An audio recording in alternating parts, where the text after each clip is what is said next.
తర్వాత మామగారితో మళ్ళీ కమెడియన్ అయ్యాను. ఓకే. అంతేగాని అసలు ఆర్టిస్ట్గా నా ఎంట్రీ క్యారెక్టర్ క్యారెక్టర్ ఆర్టిస్ట్గా ఎంట్రీ. ఓకే. ఆహుతిలో అంతే. ఆహుతిలో కూడా జీవిత గారి కొడుకుని కిడ్నాప్ చేస్తాను.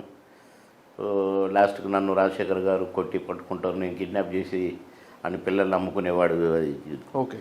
ఆ క్యారెక్టరే అట్లా. ఈ ఎంట్రీయే హిట్, ఎంట్రీయే అంకుశంతో ఆహుతితోని నాకు మంచి పేరు వచ్చింది. అంకుశం రిలీజ్ అయిన వారం రోజుల్లోనే 10 సినిమాలు బుక్ అయినా. Okay, super. మళ్ళీ అటు వచ్చేసరికి 50-60 సినిమాల తర్వాత కమెడియన్ మామగారు ఓకే అనా అనుకుంటా ఆట కొట్టుడు దంచుడు మళ్ళీ ఆట స్టార్ట్ అయింది కనుక కామెడీ విలన్ కమెడియన్ మళ్ళీ ఇటు బ్రహ్మానందంతో తండ్రిగా, కమెడియన్గా, క్యారెక్టర్ యాక్టర్గా మళ్ళీ ఇట్లా. సో ఆ నుంచి మళ్ళీ సాంగ్లోకి వెళ్ళిపోయాను.